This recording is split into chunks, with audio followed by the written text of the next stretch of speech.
ဘဝမှာမိတ်ကောင်းဆွေကောင်းဆိုတာလိုအပ်တယ်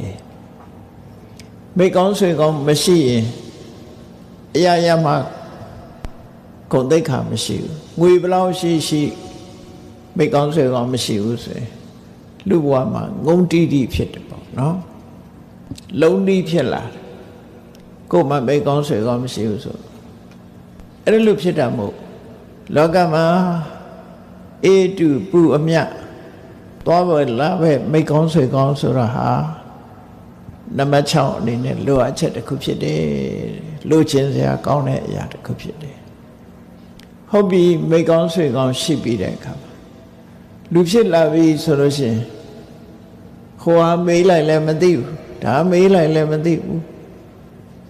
ဘဟုတုတ္တမရှိဘူးအကြမ်းမြင်ဘဟုတုတ္တနဲတဲ့ပုဂ္ဂိုလ်ဆိုလို့ရှိရင်လည်းလက်ပိန်တုံးလို့ပြောခါ